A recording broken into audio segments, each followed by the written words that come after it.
It was Christmas Eve, and the snow had begun to fall heavily, blanketing the small town in a veil of white. The streets were quiet, save for the soft crunch of boots on fresh snow as people hurried home to prepare for the holiday. Inside a modest home nestled at the edge of town, Sarah was putting the finishing touches on her Christmas dinner. The table was set perfectly, glimmering with candles and the scent of roasted turkey and fresh herbs filling the air. The stockings were hung with care, the Christmas tree twinkling in the corner. This was supposed to be a peaceful evening, a time to unwind and enjoy the warmth of family and food. But Sarah felt uneasy, a gnawing sense of something being wrong, though she couldn't put her finger on it. Perhaps it was the isolation. The house was far enough from the main street that she rarely had visitors, especially on Christmas Eve. Her husband, Tom, was away on a work trip, leaving her alone with their young daughter, Emma, for the holiday. It should have been a relaxing, quiet night, but something was stirring in the back of Sarah's mind. Her phone buzzed from the kitchen counter. She turned towards it, hoping for a message from Tom. Instead, the name on the screen was unfamiliar. Unknown caller. With a frown, Sarah answered it. "Hello?" she said cautiously, her voice tinged with curiosity. "Is this Sarah Harper?" a male voice asked on the other end. "Yes, who's this?" she replied, her unease growing. "Sorry to bother you, but I'm in town and I could use your help," the man said, his tone smooth and calm. "I know it's a bit of a stretch, but I've been looking for a place to stay, and I was wondering if you could put me up for the night. It's Christmas Eve, and I just need a warm bed. I've heard so much about your kindness." Sarah hesitated. She didn't recognize the voice, and though it sounded sincere, the request was odd. No one in town had ever asked for such a favor, especially on Christmas Eve. She was alone with her daughter, and it didn't feel right to invite a stranger into her home. "Sorry, I think you've got the wrong number," Sarah said, her instinct telling her to be cautious. She was about to hang up when the man spoke again. "I'm not a stranger, Sarah. You and I both know that," he said, his voice now sharp, with an edge of something colder. "I'm right outside your door. Let me in." Before Sarah could react, the line went dead. A chill swept over her. Her heart raced as she stood frozen for a moment, staring at the phone in her hand. She quickly moved to the window, peering out into the snowstorm. The streetlights barely cut through the darkness, but she could see nothing unusual. No one was in sight. But the fear still lingered, gnawing at her. Sarah's pulse quickened as she turned back toward the door. She could feel her skin prickle with a heightened awareness, every sound in the house now amplified in the silence. The wind howled outside, rattling the windows, but Sarah couldn't shake the sense that something was wrong. Someone knew her name, someone was outside her door. Her first instinct was to call the police, but she quickly dismissed it. The snowstorm was fierce, and help would take time to arrive, if they could even make it through the blizzard. Besides, she reasoned, there was no evidence that anything was wrong, just a strange phone call. Maybe she was overreacting. It was Christmas Eve, after all, and perhaps it was just a prank. She walked briskly into the living room, where Emma was playing with her dolls near the fire. Her daughter looked up at her, sensing her mother's unease. "Mommy?" Emma asked, her wide brown eyes full of concern. "What's wrong?" Sarah forced a smile, trying to mask her fear. "Nothing, sweetheart. Just a strange call." Emma, always perceptive, seemed to sense that something wasn't quite right. She stood up, holding her favorite doll tightly, her small voice barely a whisper. "I don't like it, Mommy. It's too quiet." Sarah knelt beside her, brushing a strand of Emma's curly hair behind her ear. "It's just the storm, honey. Nothing to worry about." But even as she said the words, Sarah knew they didn't feel true. She glanced back at the door, half expecting someone to be standing there. But the porch was empty, the snow drifting peacefully around her steps. She shook off the uneasy feeling and decided to distract herself. "How about we finish setting the table for dinner, huh?" Sarah suggested, hoping the activity would ease both their minds. The two of them worked together, arranging plates and silverware, but Sarah couldn't shake the feeling that she was being watched. The phone call still echoed in her mind, and she found herself glancing back at the door every few moments. Then came another knock. Quiet, but deliberate. 3 short raps on the door. Sarah's heart stopped. She moved toward the door cautiously, her hand trembling as she reached for the knob. She paused, her breath catching in her throat. The phone call, then the knock. It couldn't be a coincidence. Her instincts screamed at her to stay away from the door, but the polite, normal part of her, the part that didn't want to seem rude, was urging her to open it. Maybe it was someone who was just lost in the storm, needing shelter. But deep down, Sarah knew she couldn't trust that voice. With a hesitant breath, she stepped back from the door. "Who's there?" she called, her voice trembling despite her best efforts to sound calm. There was a pause. Then, in that same eerie calm voice, the man answered, "You know who I am, Sarah. I think it's time we talked." Sarah froze. How could he know her name? Who was this man, and why was he outside her home? Panic surged through her as she backed away from the door, her mind racing. "Go away," she whispered, barely above a breath. But before she could retreat further, the man's voice came again, this time with a hint of coldness. "Don't be foolish, Sarah. Open the door." Every instinct in her told her to run, to grab Emma and hide, but something kept her rooted to the spot. She couldn't let fear control her, not now. She had to think. The knocking stopped. The silence that followed was suffocating. Then, as if to add to her terror, she heard the unmistakable sound of footsteps on the porch. Sarah stood frozen by the door, her heart racing as the footsteps grew closer. Each creak of the floorboards on her porch felt like a drumbeat in the pit of her stomach. She glanced over her shoulder at Emma, who was still sitting on the floor with her doll, blissfully unaware of the danger that had crept into their home. "Don't panic," Sarah reminded herself. "Stay calm, stay strong for Emma." She had to make a decision. Her mind raced with possibilities, but none of them seemed to lead to anything other than the worst-case scenario. She couldn't open the door, but neither could she just stand there waiting for him to come inside. The man outside had made it clear he wanted to talk. What if that meant harm for them both? A cold draft slid under the door as the man pressed his weight against it. Sarah's grip tightened around the doorknob, as if somehow holding it would keep him out. She took a step back, her breath shallow and quick. She had no weapon, no way to defend herself or Emma if he came in. Another knock, this one louder, more forceful, almost as though he was testing her resolve. Her fingers shook as she grabbed her phone from her pocket, frantically pressing the screen to dial 911. But before the call could connect, the screen blinked out, the phone shutting off as if someone had forced it. Panic surged in her chest, the breath knocked from her lungs. She swiped again, but the phone remained black. She could hear the man's voice now, muffled, but unmistakable through the door.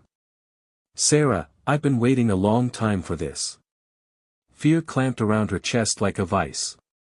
Her pulse hammered in her ears. There was something chilling about the way he spoke, like he knew her, like he'd been watching her for longer than just this evening. She hadn't recognized his voice on the phone earlier, but there was something eerily familiar about the way he said her name. No. She had to think. She couldn't fall apart now, not when Emma depended on her. She glanced around the living room, her eyes scanning the space for anything she could use. But there was nothing. No tools, no weapons. All she had was a kitchen knife, buried deep in the drawers under the sink. But it was far away, and in her current state, she didn't know if she could get to it in time. The footsteps outside moved around to the side of the house, as if the man was pacing. Sarah's heart skipped a beat. It was like he knew she was trapped in here with him. The fear began to suffocate her, but she fought it back, focusing instead on getting Emma to safety. "Emma," she whispered urgently, rushing over to her daughter. The little girl looked up at her, her wide eyes full of confusion. "Sweetheart, we need to go upstairs, right now." Emma stood quickly, grabbing her doll, sensing the change in her mother's tone. Sarah grabbed her by the hand and moved toward the staircase, but before she could make it halfway across the room, a sharp knock rang through the house. This time, it wasn't the door, it was the window. A shadow loomed outside, dark and ominous. The man was circling her house now. Panic surged. He wasn't just here to talk, he was here for something far worse. With shaking hands, Sarah reached for the front door and locked it, her mind racing with possibilities. But there was no escape now. He was too close. And no matter what, he would find a way inside. Then, in a moment of cruel irony, she heard the phone buzz back to life in her pocket. Sarah fumbled for it, desperate to call for help, but when she saw the screen, her heart sank. The message on the screen was clear. "You're not alone. I'll be with you soon." Sarah's breath caught in her throat, the message still flashing on the screen. She felt her stomach drop, a sudden, suffocating wave of dread washing over her. How does he know? The voice on the phone, the threatening messages, it was all adding up to something far worse than she could have imagined. The shadow outside the window remained still, and the silence was deafening. Sarah glanced back at Emma, who stood at the base of the stairs, still clutching her doll. The child's innocent face was full of confusion, her small frame seeming so out of place in the middle of such a terrifying moment. Sarah felt the weight of responsibility pressing down on her like a heavy stone. "Stay calm. Stay strong," she told herself. She forced a smile, but it didn't reach her eyes. "Sweetheart, go upstairs. Hide in your room, and don't come out until I say so. Understand?" Emma nodded solemnly, her little face serious now as she clutched her doll tighter. Sarah watched her daughter scamper up the stairs, her small footsteps echoing in the silence of the house. When Emma reached the top, Sarah heard her room door click shut, and she exhaled a shaky breath, knowing the little girl was as safe as she could be for now. Turning back to the front door, Sarah's heart pounded. The knocking had stopped. Was he still out there? Was he waiting for her to make the first move?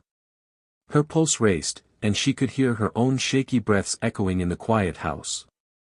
The house that only moments ago had been filled with laughter, the hum of Christmas music, and the warmth of family. Now, it felt like a cage.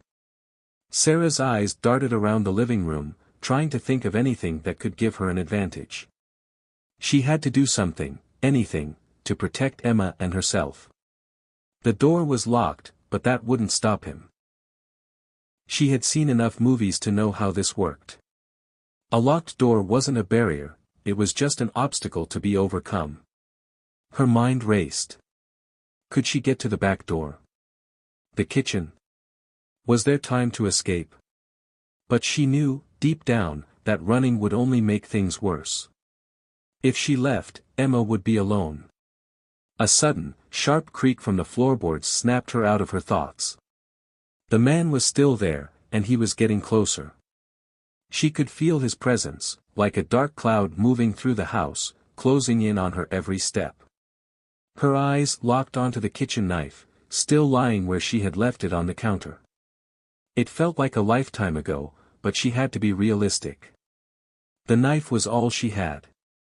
It wasn't much, but it was better than nothing. Her hand trembled as she reached for it, the cold steel offering her a false sense of security. It wasn't going to be enough. Not if the man was as dangerous as he seemed. Then, a soft thud echoed through the house, too faint to be a door opening, but unmistakable. He was in the yard. Her blood ran cold. She couldn't see him, but she knew he was getting closer. This was no longer about a stranger trying to scare her. He was methodical, calculating, and he wasn't going to stop until he got what he wanted. She could hear her own heart hammering in her chest, drowning out everything else.